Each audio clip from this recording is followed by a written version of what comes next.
Gadis itu harus memanjat 300 putaran setiap hari di arena olahraga. Cukup dengan kurang satu putaran saja. Yang menunggunya adalah catokan rambut yang panas. Semakin gadis itu menderita, semakin pelaku kekerasan itu bergairah. Hingga tidak ada sepotong daging yang baik di tubuh gadis itu. Keesokan harinya, Dong En pergi ke ruang medis. Meminta perban dan hidrogen peroksida. Dokter sekolah yang baik hati menyadari ada yang tidak beres. Saat melihat luka di lengan Dong En, dengan cepat bertanya siapa yang melakukannya. Ternyata si pengganggu juga berada di ruang medis. Dan dengan bangganya mengakui bahwa dia yang melakukannya. Saya melakukannya. Aku juga melakukannya sebelumnya. Dokter sekolah terdiam saat mendengar itu. Dia juga tidak berani menyakiti gadis nakal yang berpengaruh. Dong En yang tidak punya pilihan datang lagi ke kantor polisi. Namun ibu dari si pengganggu sudah menyiapkan segalanya. Hasilnya, bukannya mendapat bantuan, malah membuatnya mengalami balasan yang lebih mengerikan. Untuk mencegah Dong En berteriak, bahkan membuat pria cabul menutup mulutnya. Tato di leher pria itu juga terukir dalam di hati Dong En. Menjadi bayangan yang tak terhapuskan. Kembali ke kamar sewa malam itu. Para pengganggu sekolah sudah menunggu di dalam kamar. Mereka membuka celengan Dong En dan menuangkan koin di atas meja. Itu adalah uang tabungan Dong En dengan susah payah. Para pengganggu mengancamnya untuk mendapatkan uang itu. Maka dia harus menari untuk menghibur mereka. Dia tahu konsekuensinya jika tidak. Begitulah. Bersamaan dengan musik dari ponsel. Jeritan menyedihkan bergema di seluruh lorong. Keesokan harinya, Dong En kembali ke ruang medis. Namun dokter sekolah tiba-tiba mengundurkan diri. Orang yang peduli padanya juga pergi sekarang. Dong En yang kecewa mencari guru untuk ingin keluar dari sekolah. Tidak disangka dia kembali dimarahi oleh guru. Hanya karena dia menulis kekerasan di sekolah sebagai alasan berhenti sekolah. Kemudian Dong En menggulung lengan bajunya dan menunjukkan luka. Namun guru tidak menganggap serius. Mengatakan bahwa selama tidak patah tangan atau kaki, itu bukan dianggap sebagai intimidasi terhadapnya. Dong En marah setelah mendengarnya dan menyebut pria itu hanya sebagai penonton. Namun tidak disangka kalimat itu membuat guru marah. Langsung menggulung lengan dan melepas jam tangannya. Dia menampar Dong En. Begitulah, Dong En dipukul beberapa puluh kali berturut-turut. Bahkan guru di sampingnya pun tidak bisa menghentikannya. Dan sisi lainnya, untuk mencegah hal ini mempengaruhi anaknya sendiri. Orang tua siswa nakal menemui ibu Dong En. Memberinya sejumlah uang agar dia mengubah alasan berhenti sekolah.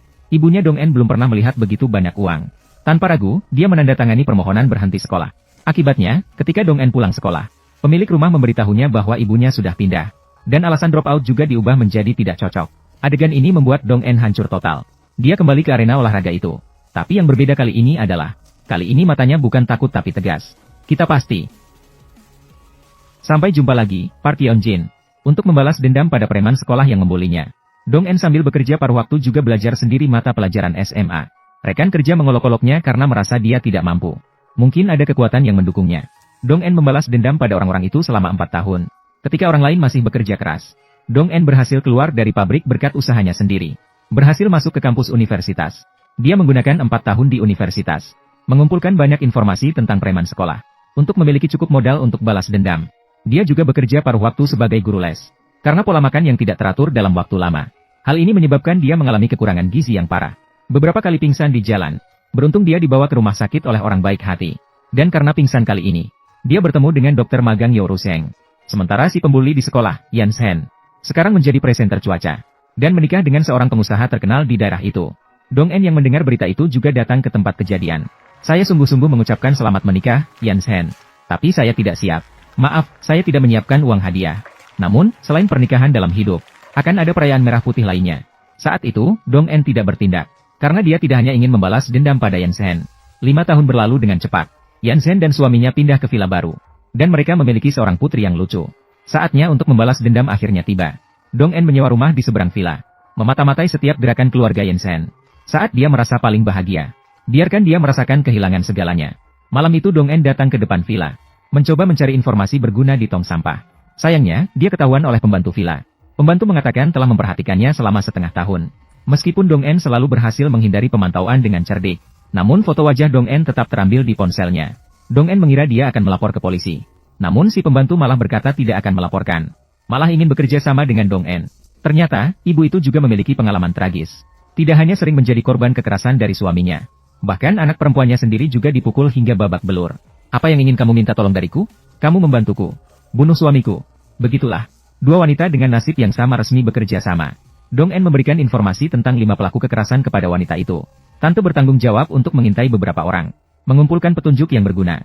Kemudian Dong En menganalisis dan merapikan foto-foto tersebut. Benar-benar menemukan titik terang dari situ. Ternyata Putri Yan Zhen menderita buta warna sejak lahir.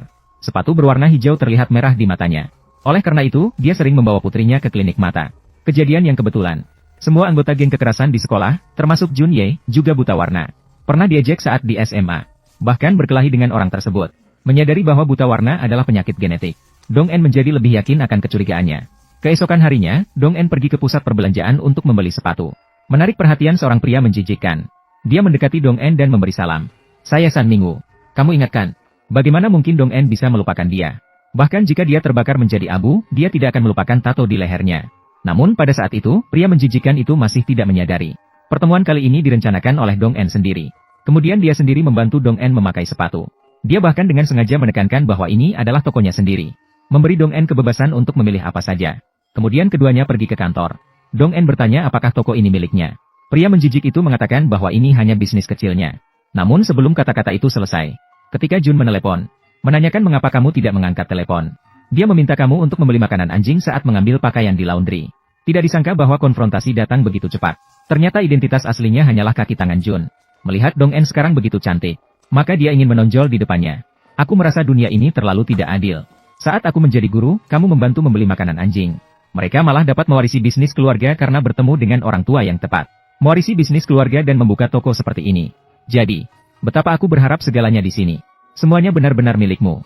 Kata-kata Dong En membuat pria cabul itu marah. Dia meminta Dong En untuk berbicara dengan hati-hati. Karena dia masih bisa memukul wanita sampai sekarang. Tetapi Dong En sekarang bukan lagi seperti saat dia sekolah. Dia sama sekali tidak takut dengan ancaman pria. Dia bahkan mengatakan bahwa dia bisa membuat tempat ini benar-benar menjadi miliknya. Melihat pria cabul tidak percaya, Dong En kemudian mengatakan bahwa dia mengetahui sebuah rahasia besar. Bisa bekerja sama untuk menjatuhkan Kwon Sai Jun bersama. Kalimat ini membuat pria cabul itu benar-benar tergoda. Kemudian dia mengikuti petunjuk Dong En. Mengambil beberapa helai rambut dari tong sampah di rumah Kwon Sai Jun. Menggunakan ini untuk tes DNA. Dapat menangkap Kwon Sai Jun dan Yan Sen. Pria cabul bertanya mengapa Dong En tidak membalas dendam padanya. Malah ingin bekerja sama dengannya. "Kamu tidak memiliki apa-apa, bagaimana aku bisa membalas dendam padamu? Mereka semua memiliki sesuatu yang bisa mereka kehilangan. Tetapi kamu tidak memiliki apa-apa, bukan?" Setelah berbicara, dia langsung pergi. Namun pada saat itu, pria menjijikan itu tidak menyadari. Bagaimana mungkin Dong En membiarkannya pergi? Orang yang pernah membawa keputusasaan tak berujung baginya. "Aku tidak mengecualikanmu, Minggu. Bagaimana mungkin kamu tidak memiliki apa-apa? Kamu memiliki satu hal, nyawa." Namun sebelum itu, Dong En harus melakukan sesuatu, yaitu mengajak senior perguruan tinggi minum. Dan senior yang tampak licik ini tidak lain adalah, itu adalah putra guru yang dulu memukulnya. Mengingat perlakuan buruk yang dia terima, Dong En ingin segera membunuhnya. Maka keesokan harinya dia membeli bunga seruni. Secara pribadi mengunjungi rumah guru. "Aku adalah Wen Dong En yang mengajukan pengunduran diri pada tahun 2004. Masihkah Anda ingat?"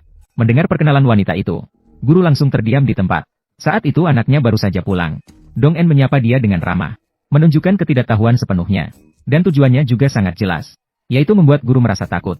Dia sudah memiliki kontak dengan anak laki-lakinya, dan sedang perlahan-lahan menyatu dengan hidupnya. Kemudian Dong En pergi ke sebuah ruang permainan Go. Bermain satu permainan dengan pemilik, taruhannya 20.000. Kemampuannya menarik perhatian seorang pria di luar. Pria itu adalah suami Yeon Jin, Heo Da-yang. Sebelumnya, Dong En telah menyelidiki tentangnya. Mengetahui bahwa hobinya adalah Go. Maka dengan sengaja menggunakan dirinya sebagai umpan. Dan tidak mengecewakan. Kemampuan Dong En dan kecantikannya menarik perhatiannya. Sejak zaman dahulu pahlawan menyukai wanita cantik. Apalagi jika wanita itu memiliki hobi yang sama dengannya. Penampilan Dong En benar-benar memikat hati pria itu. Malamnya kembali ke rumah. Pria itu merekam ulang permainan Go Dong En siang tadi.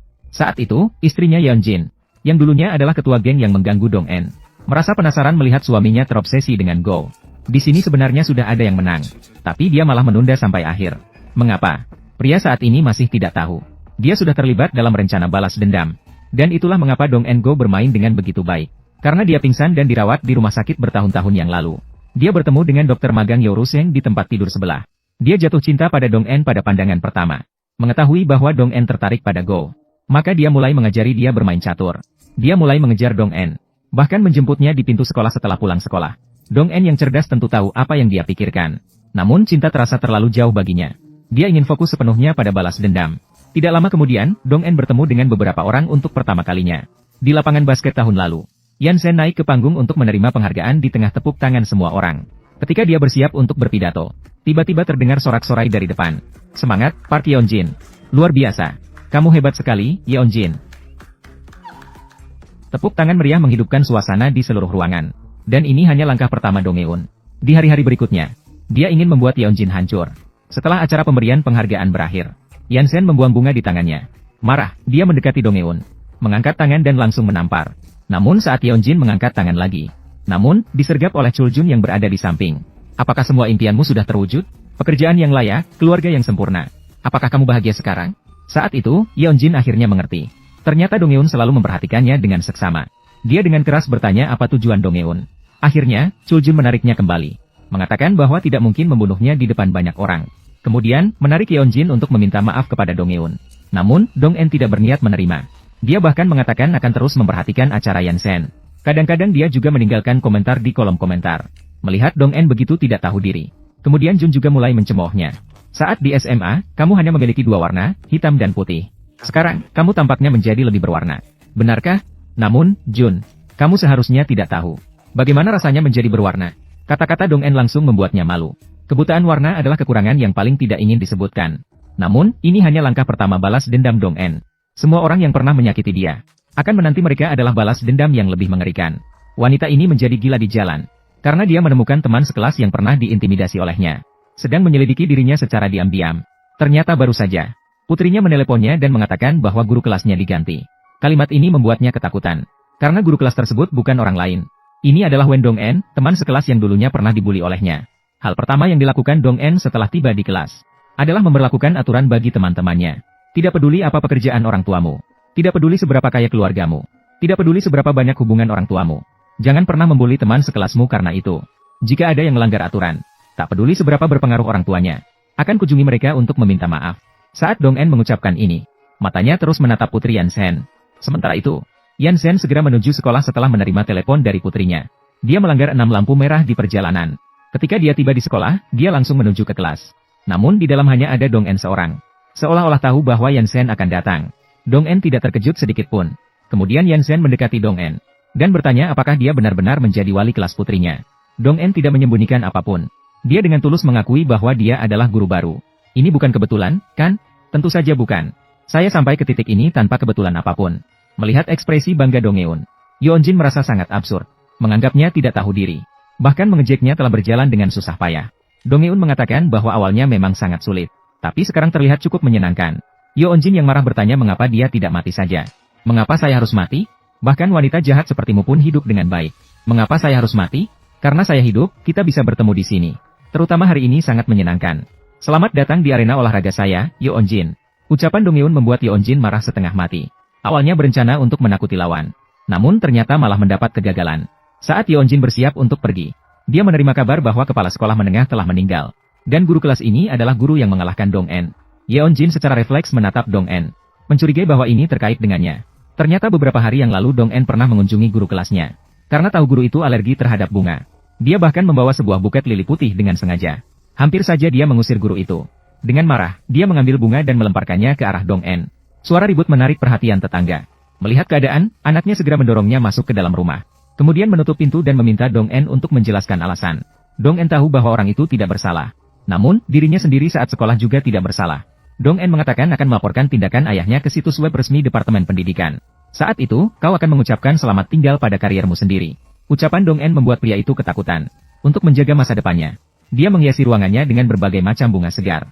Hanya ketika ayah benar-benar tidak ada lagi, masa depannya tidak akan terpengaruh.